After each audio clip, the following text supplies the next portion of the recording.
Now, our next guest is Angelo Giuliano. He's an Italian who spent the last 27 years in China. He is a substantial political and financial analyst. I think this is the first time that we've met. So let me just say, Mr. Giuliano, a very big welcome to the mother of all talk shows. First of all, give us some background. How did an Italian end up in China 27 years ago?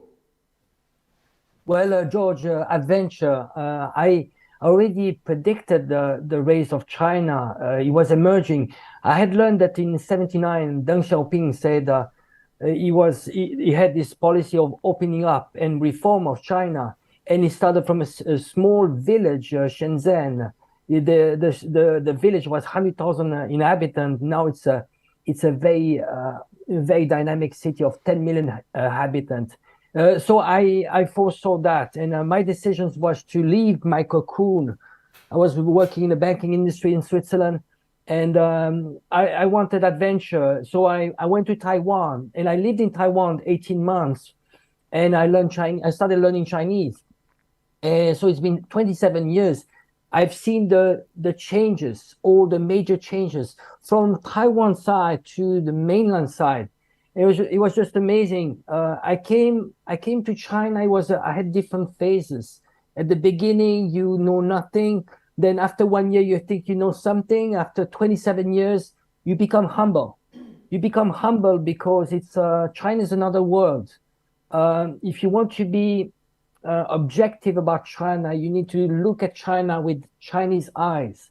So this is why we have there's lots of bias, a lot of misunderstanding when it comes to China, because we assume we are looking with the Western eyes, and it's completely wrong. We need to stop this arrogance, which is very imperialistic arrogance.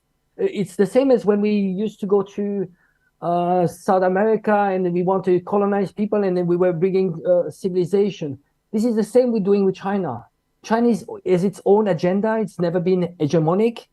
It's focusing on prosperity of its own people, and actually the CPC has been delivering over the last 40 years. We have 800 million people that were lifted out of poverty, and through the 27 years, I saw the changes. It is just amazing. It's just amazing. I saw, I used to go to villages, in small villages, they were walking bare feet. I'm talking about very, very small villages. Their dreams was to have electricity, to have, just basic stuff. Now you go back to China. Your first experience when you land in Shanghai, in Pudong Airport, will be like an extremely modern airport. You will take a fast train of 400 kilometers per hour to the center. And you will see the most modern city. So you see, my frustration now is, why am I coming out and speaking out? Is because there are lots of self-proclaimed experts out there, and they're picturing something about China which is completely wrong. And I think we need to pay attention to this critical moment. It's this, what we call the Thucydides trap, where you have this emerging power, which is not hegemonic. If people were to learn about Chinese history, China has never been hegemonic. China, they used to have when Christopher Colombo discovered America, China had a fleet which was probably 20, 30 times bigger than the second largest, the largest fleet in Europe. What they did was not conquer the world. They started planting stations, trading stations all around Asia, in Africa, and in India, because they wanted to trade. They were focusing on trading, mutual prosperity. And when you look at the project that China is actually building, like the Belt and Road Initiative, it's very visionary. It's about they have ambition not only for China but for the world, and what they want is this multipolar world where actually where you all the global South will have a voice. It is a new world. It's very exciting. There's a new world which is being built right now of end of imperialistic hegemony of the Western world, and we are going to give back dignity to the global South, and maybe we are going to really look at common prosperity, put the people first. And again, it's not about slogans. China are not talking about slogans. They're making plans. They have 5 years plan, 10 years plan, 50 years plans. While when you look at the West, we are planning from one election to another. It's a vicious circle of electing and regretting. We need to look at our own problems first. We are actually trying to impose what we self-proclaim ourselves to be the democracy. We are not democracy. This is a complete joke.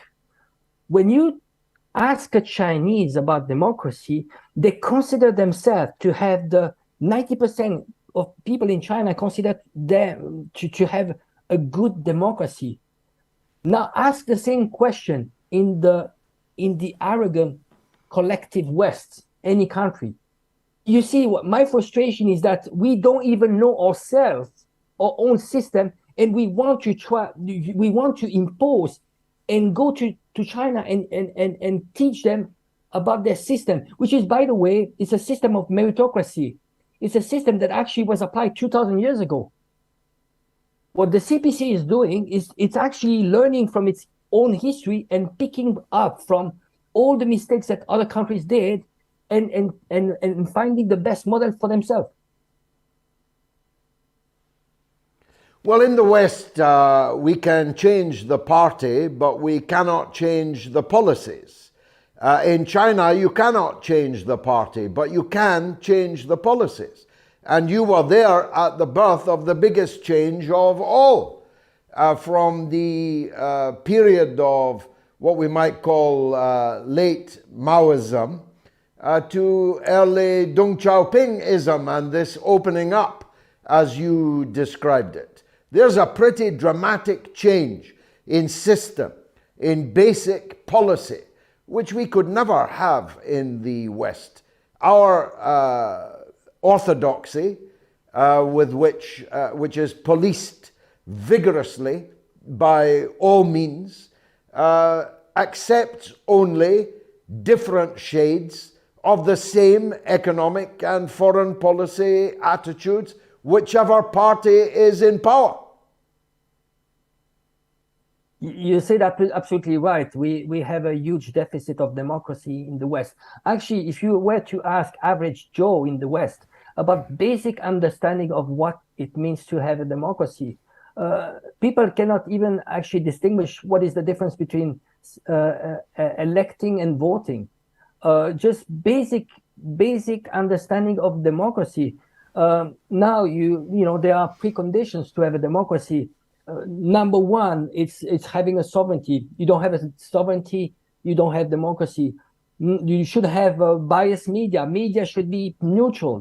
They shouldn't be in the hand of oligarch. You should have a certain level of education. You need a stable society to have democracy. If it's unstable, you cannot have a democracy. Maybe you need a certain level of development. Now China has learned through its own experience, and they have a system that they're extremely happy with.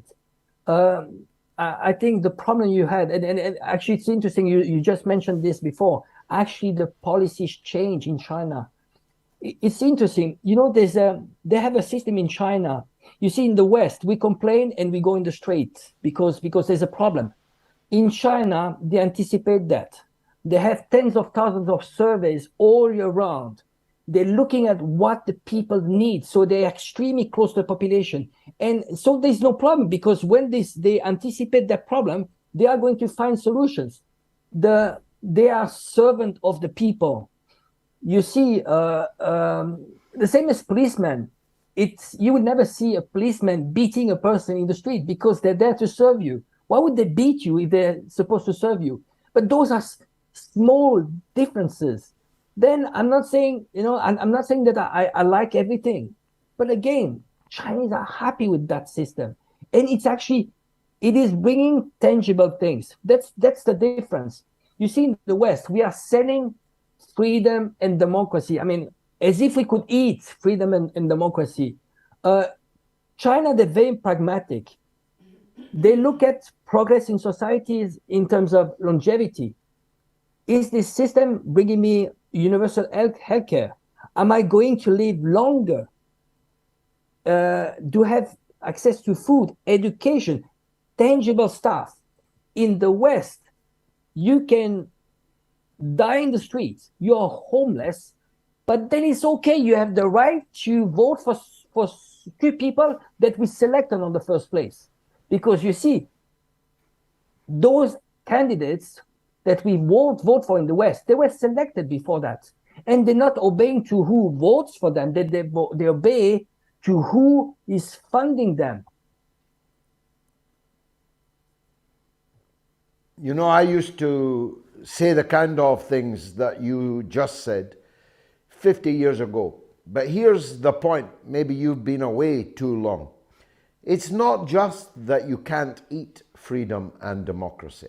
It's that the very freedom that we used to sing about is being taken away from us piece by piece, sometimes large piece by piece. So the things that we used to be our shtick, we have freedom of speech, we have freedom of assembly and protest and freedom to write and say what we like. All of these things are being taken away from us, Angelo. The fact is, I'll end up, at the moment I'm speaking to you on all platforms, but there's no guarantee that 6 weeks from now, I'll not be speaking to you only on Telegram. The right to speak, the right to hear alternative points of view is being comprehensively removed from our people in Western countries, your former country and mine.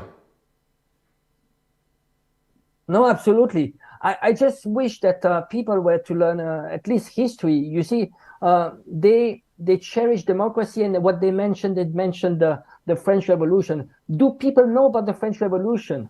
You know, the people that actually went into the street, they went not because of democracy. They went into the street because they wanted bread. It was the price of bread that was too high. And ultimately, they were pawns. They were used by the bourgeoisie, the coming rich, the new elites, because they wanted to share the power with the king, take away the power from the king. So you see, basic understanding of history, people just don't have it. They have an understanding that actually comes from Hollywood, you know. So my frustration is all those, because I have a first experience in attempt of color revolution, especially I was in Hong Kong in 2019. I've seen people coming in the streets, you know, manipulated. They were financed by National Endowment for Democracy. They were like, they wanted freedom, democracy, and so on. And it's just a manipulation. You see, we have idealized all democracies, which are actually a system to divide, to better control people.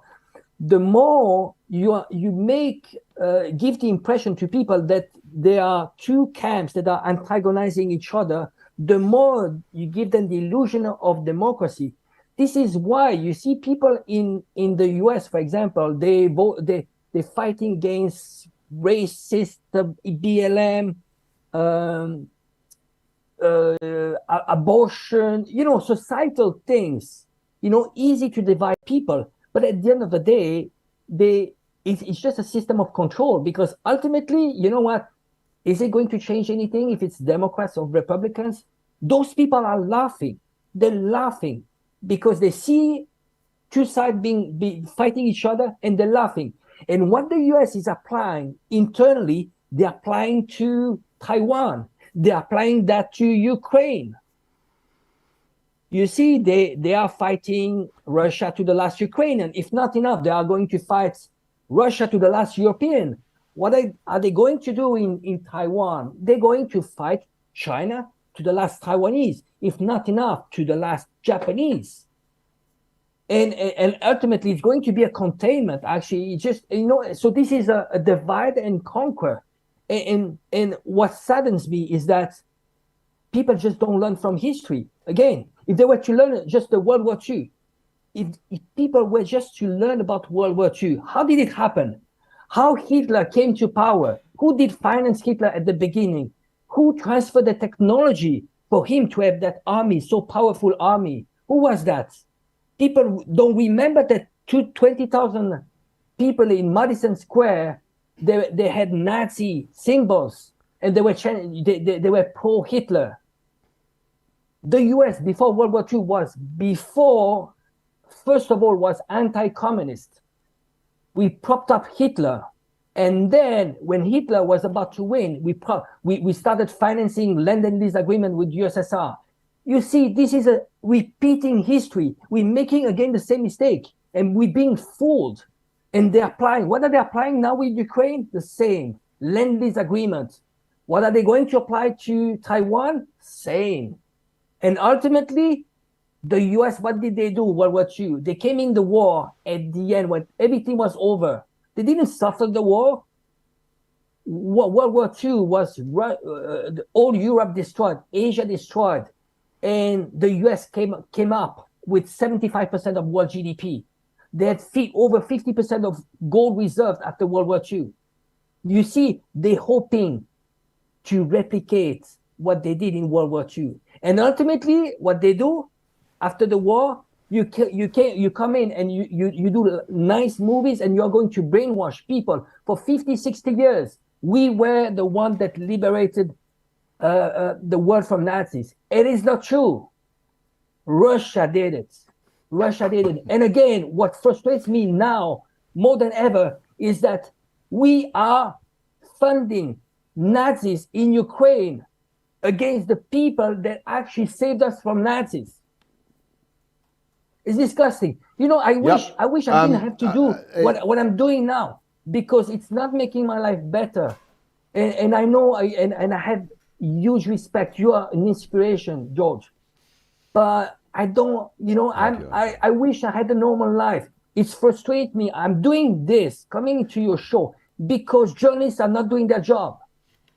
And because I'm inspired by what you do, George. If you weren't there, who would do that?